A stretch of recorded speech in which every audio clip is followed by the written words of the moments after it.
oras gihatod kaninyo sa EXL Magkabuhay. Buhay at makulay ang buhay sa EXL Magkabuhay.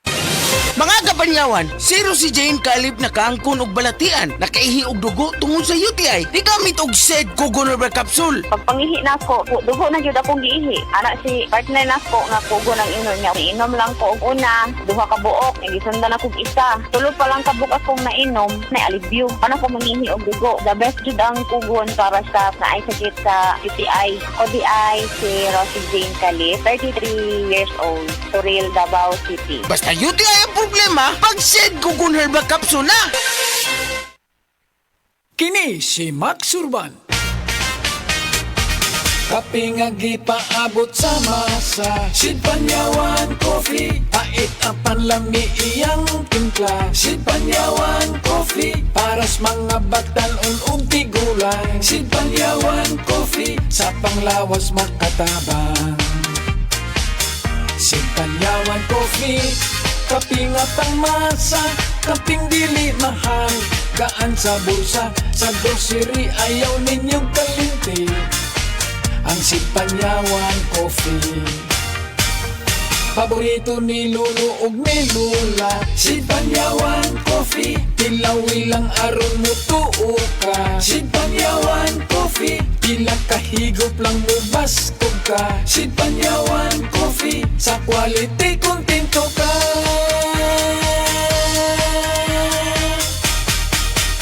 Produkto sa Sid Marketing Incorporated.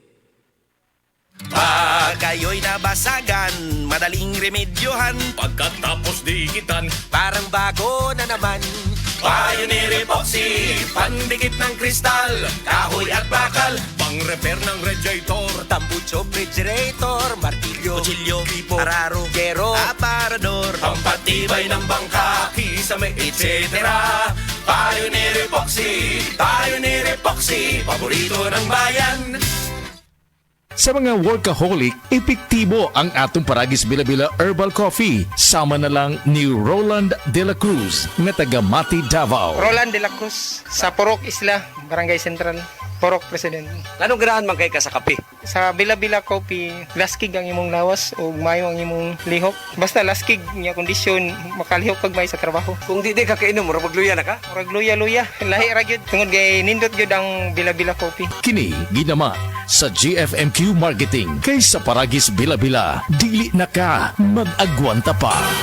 Ako si Radyoman Benji Tanghian, kining balita hatod kanato sa Paragis Bila-Bila Herbal Capsule na ilhan isip herbal nga kapsula nga makatabang og daghang benepisyo sa kalawasan. Mao kini ang all-in-one nga herbal. Makahatag og kaayuhan sa ato ang mga selula sa lawas, makatarong sa nindot nga flow og limpyuhan ang imuhang dugo nga modagkayday sa ato ang kasing-kasing. Ug karon sa atong balita, gihangop sa Department of Health kun DOH sa Central Visayas ang lakang sa ilang uluhan nga buhatan alang sa mga senior citizens nga dili na kinahanglan nga mo presentar sa ilahang nga booklets aron makapahimo sa mga diskwento sa pagpalit sa ilahang mga tambal human gitangtang na isip rekisitos ang booklets sa implementing rules sa Expanded Senior Citizens Act of 2010. Kini nga lakang gihimo aron mapagaan ang proseso sa mga senior citizens sa pagpalit sa ilahang tambal o kinahanglan gihapon nga magdala sa ilahang ID sa senior. Kadtong balita hatod kanato sa Paragis Bila-Bila Herbal Capsule. Alang sa kumpleto nga kombinasyon gamita lang ang Paragis Bila-Bila Plus Herbal Capsule. Paragis Bila-Bila Herbal Capsule na uban sa pagpangapi sa Paragis Bila-Bila Herbal Coffee ug ang pagpanghaplas sa Paragis Bila-Bila Liniment Oil. Gama sa GFMQ Marketing sa Paragis Bila-Bila dili na ka mag-agwanta pa. Sa dugang kasayuran tawag lang sa 0935-641-0261. Ang Paragis Bila-Bila mapalit sa Didings Pharmacy sa Manalili Street, Cebu City, Bestway Pharmacy sa Mandawi City, Healthway Pharmacy, JV Butika sa Cebu, Mandawi, Liluan o Osmeña Boulevard. Mapalit usab sa JY Pharmacy sa 32 Osmeña Building, Osmeña Boulevard, Cebu City. Ako si Radyoman Benji Tanghian, DYHP, Tatak RMN. Nidungag yung ano akong lula. Bisan mo sa kagatos na ang iyang edad, bas kung alito man gihapon, usa man ang imong tambag nga to sa mga gusto mo abot ug usa kagatos ang edad lula. Gadok og sakto, kaon og otadon, lakaw-lakaw og ayaw kalimti ang pag-ampo. Mao ka na ang sikreto sa paglahutay, apo. Salamat lala, inspirasyon kit ka sa mga nagtubo nga henerasyon. O sige, ato nang ipasigar po. Adto na ko. Sigon sa RA 10868 o Centenarian Act, ang gobyerno pinaagi sa DSWD buhatag og pahalipay ngadto sa mga Pilipino nga motungtong og usa ka gatos ang panginaron. Isip pa sidungog sa ilang kontribusyon sa nasod. Kung ang imong lola o lolo hapit ang edad og usa ka gatos, bisitaha ang inyong lokal nga LSWDO alang sa mga impormasyon kabahin ini. Ani ana ang bag-o na Max epektibo o garantisado. Blueterna Max Capsule. Blueterna Max Capsule. May blueternate na nagapatanlas sa atong memorya. Spirulina para sa normal nga sirkulasyon ug pressure sa atong dugo. Turmeric nga nakapaayo og hubag og sa mga sakit sa atong lutalutahan. Cinnamon bark nga mabaskog ang antioxidants ug probiotics nga makahatag sa atong lawas og billions of good bacteria. Blueterna Max Capsule. Bag-o kini og Max epektibo. Blueterna Max Capsule. Pagbasa sa ikasampung kabanata ng Aklat ni Juan, ang talinhaga tungkol sa pastol, talata 1 hanggang 42. Pakatandaan ninyo, ang pumapasok sa kulungan ng mga tupa nang hindi sa pinto nagdaraan kundi umaakyat sa di dapat pagdaanan ay magnanakaw at tulisan. Ang tunay na pastol ay sa pintuan nagdaraan. Pinapapasok siya ng gwardya at pinapakinggan ng mga tupa ang kanyang tinig. Tinatawag niya ang kanyang mga tupa sa kanilang pangalan at inilalabas sa kulungan. Kapag nailabas na, siya ay nangunguna sa kanila at sumusunod naman ang mga ito sapagkat kilala nila ang kanyang tinig. Hindi siya sumusunod sa iba kundi patakbong lumalayo sapagkat hindi nila kilala ang tinig ng iba. Sinabi ni Jesus, ang talinhagang ito, ngunit hindi nila nauunawaan ang ibig niyang sabihin. Kaya't muling sinabi ni Jesus, pakatandaan nyo, ako nga ang pintuang dinaraanan ng mga tupa. Ang mga nauna sa akin ay mga magnanakaw at mga tulisan, ngunit hindi sila pinapakinggan ng mga tupa. Ako ang pintuan. Ang sinumang pumapasok sa pamamagitan ko ay maliligtas. Papasok siya at lalabas at makakatagpo ng pastulan. Dumarating ang magnanakaw para lamang magnakaw, pumatay at manira. Naparito ako upang ang mga tupa ay magkaroon ng buhay, ng isang buhay na masagana at ganap. Ako ang mabuting pastol. Iniaalay ng mabuting pastol ang kanyang buhay para sa mga tupa. Ang bayaran ay tumatakas kapag may dumarating na asong gubat. Iniiwan niya ang mga tupa palibas ay hindi siya pastol at hindi kanya ang mga ito. Kaya't sinusunggaban ng asong gubat ang mga ito at binubulabog. Tumatakas siya palibas ay bayaran lamang at walang malasakit sa mga tupa. Ako nga ang mabuting pastol. Kung paanong kilala ko ng Ama at siya kilala ko, gayon din naman kilala ko ang aking mga tupa at ako'y kilala nila. At iniaalay ko ang aking buhay para sa aking mga tupa. Mayroon akong iba pang mga tupa na wala pa sa kulungang ito. Kinakailangan sila'y ipasok ko rin at papakinggan naman nila ang aking tinig. Sa gayon magiging isa na lamang ang kawan at isa ang pastol. Dahil dito'y minamahal ako ng Ama sapagkat iniaalay ko ang aking buhay upang ito'y kunin kong muli. Walang makakakuha ng aking buhay kung sa ko itong ibinibigay. Mayroon akong kapangyarihang ibigay ito at kuning muli. Ito ang utos na tinanggap ko sa aking Ama. Dahil sa mga pananalitang ito, hindi na naman nagkaisa ng palagay ang mga Hudyo. Marami sa kanila nagsabi, sinasapian na ito ng demonyo at nababaliw. Bakit ba kayo nakikinig sa kanya? Sinabi naman ng iba, hindi nakakapagsalita ng gano'n ng isang sinasapian ng demonyo. Nakakapagpagaling ba ng bulag ang demonyo? Taglamig na noon at kasalukuyang ipinagdiriwang sa Jerusalem ang pista ng pagtatalaga ng templo. At tabang naglalakad si Jesus sa templo, sa portiko ni Solomon, pinaligiran siya ng mga Hudyo at sinabi sa kanya, hanggang kailan mo ba kami ilalagay sa alanganin? Kung ikaw nga ang Kristo, sabihin mo na ng tuwiran. At sumagot si Jesus, sinabi ko na sa inyo, ngunit ayaw ninyong maniwala. Ang mga ginagawa ko sa pangalan ng aking Ama ay nagpapatotoo tungkol sa akin. Ngunit ayaw ninyong maniwala sapagkat hindi kayo kabilang sa aking mga tupa. Nakikinig sa akin ng aking mga tupa. Nakikilala ko sila. Sumusunod sila sa akin. Binibigyan ko sila ng buhay na walang hanggan. Kailan may hindi sila mapapahamak at hindi sila maaagaw sa akin ninuman.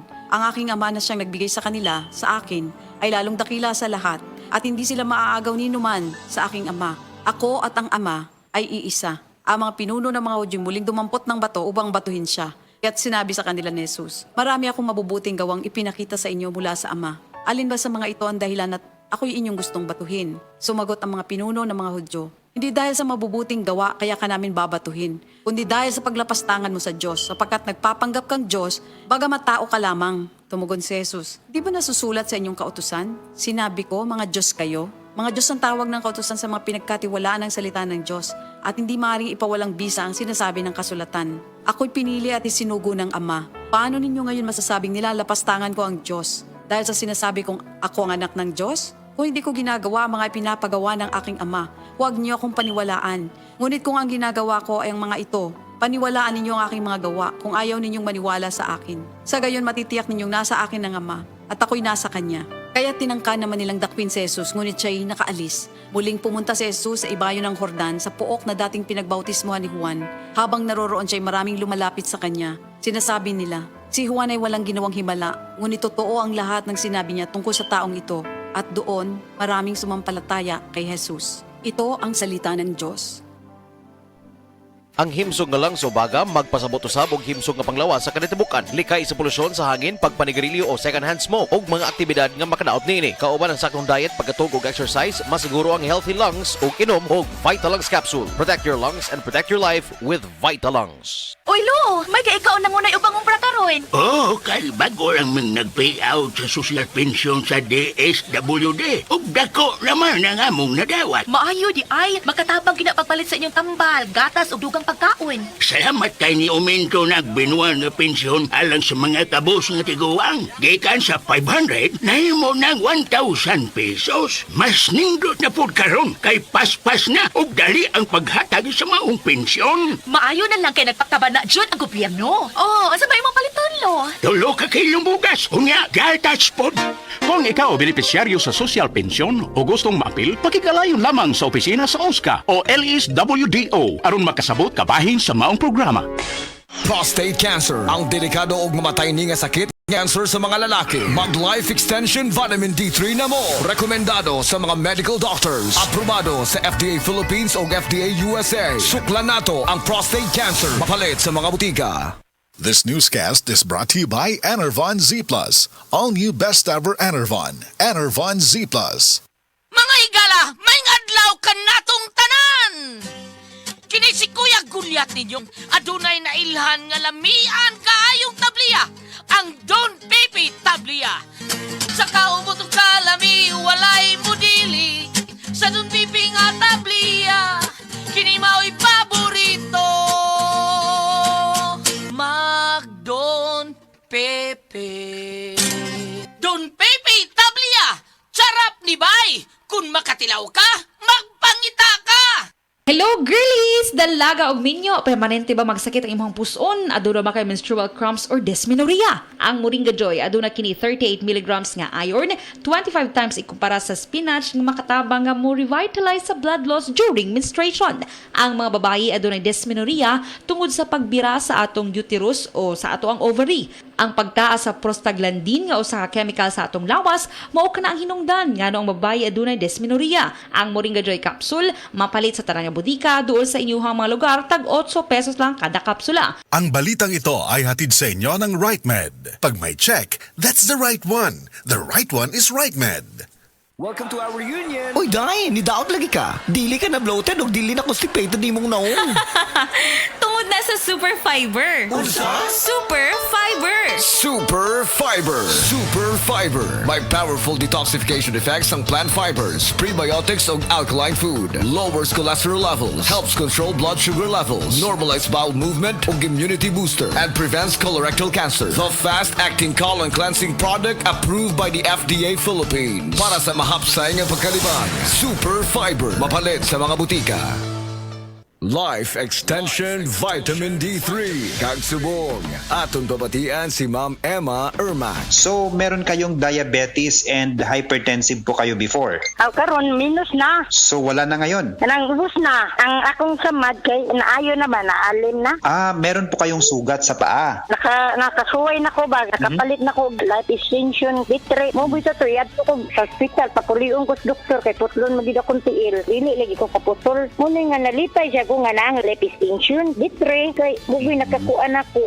Pag December, tik naman New Year. Daghan kayo ng hatag na ko diri mga makaon. Kay dili na ko ka New Year ba? Dili na ko kaabot sa 24. Okay kayo bang life extension, sir? Tumpayan na itong kinabuhi. Life Extension Vitamin D3 for longer life. This newscast is brought to you by Solmux Advance. Magaling maglinis ng lungs, mabilis magpagaling ng ubo.